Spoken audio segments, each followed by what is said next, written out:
Assalamualaikum warahmatullahi wabarakatuh.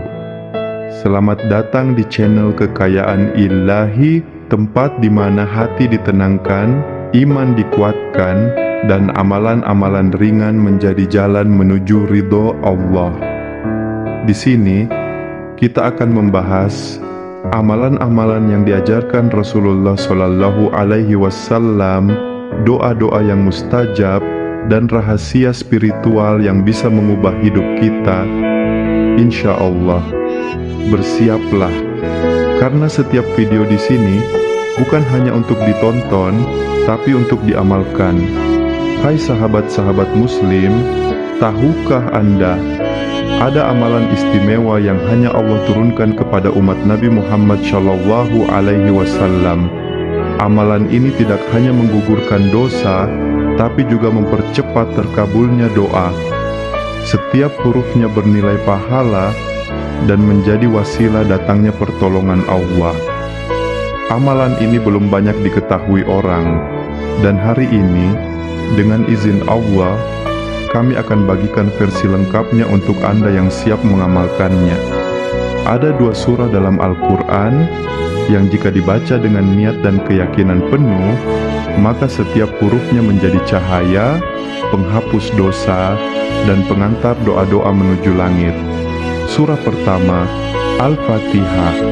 Surah pembuka Al-Quran ini adalah Ummul Kitab, induknya Al-Quran. Setiap hurufnya membawa berkah, setiap ayatnya adalah pujian dan permohonan kepada Rabb semesta alam. Surah kedua, Al-Baqarah, tapi bukan keseluruhan. Cukup baca 2 ayat terakhir, yaitu ayat 285 dan 286. Sebagian ulama juga menganjurkan menambahkan ayat 284 karena ketiganya pernah dituliskan di dinding Ka'bah sebagai bentuk pemuliaan.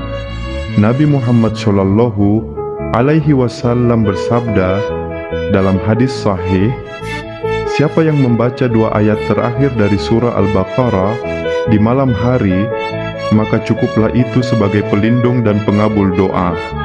Bayangkan, setiap huruf dari ayat-ayat ini membuka langit doa Anda. Tapi, ada syaratnya, doa yang baik dan tidak diselimuti maksiat. Sebab, meski doa itu khusyuk, bila dalam lingkup maksiat, maka pengabulannya bisa tertahan. Bagaimana agar doa lebih cepat dikabulkan? Perhatikan ini. Berdoa dalam kondisi safar, perjalanan. Rasulullah Shallallahu Alaihi Wasallam bersabda, doa seorang musafir lebih cepat dijawab. Angkat tangan saat berdoa.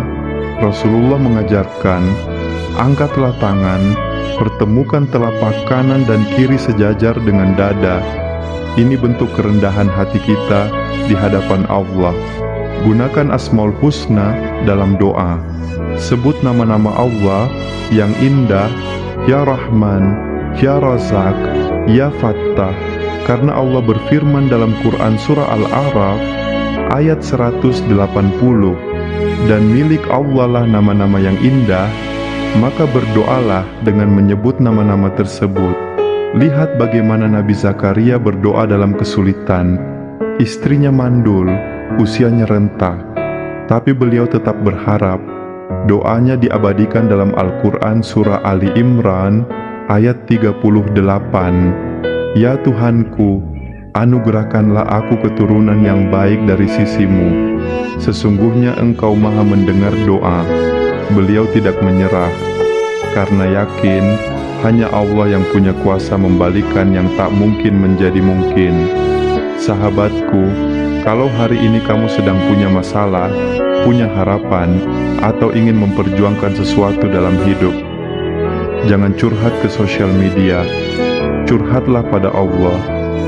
Bentangkan sajadahmu, sujud dalam keheningan malam, baca Al-Fatihah, baca 2 ayat terakhir Al-Baqarah, sebut nama Allah, angkat tanganmu dengan yakin, dan percayalah, doamu sedang menembus langit, mengetuk pintu rahmatnya. Ya Allah, bagi siapa saja yang mengaminkan doa ini, angkat segala masalahnya, lapangkan jalannya, dan kabulkan permohonan yang ia panjatkan selama ini. Amin ya rabbal alamin. Semoga apa yang kita pelajari hari ini menjadi jalan kebaikan untuk kita semua, dan semoga Allah Subhanahu wa Ta'ala menerima setiap amal yang kita niatkan karenanya. Kalau Anda merasa video ini bermanfaat, jangan lupa klik like, share ke orang-orang tercinta, dan subscribe channel ini. Insya Allah, satu klik Anda bisa menjadi wasilah pahala jariyah, karena siapa tahu satu orang yang berubah karena Anda menjadi sebab kebaikan terus mengalir selamanya. Sampai jumpa di video selanjutnya. Wassalamualaikum warahmatullahi wabarakatuh.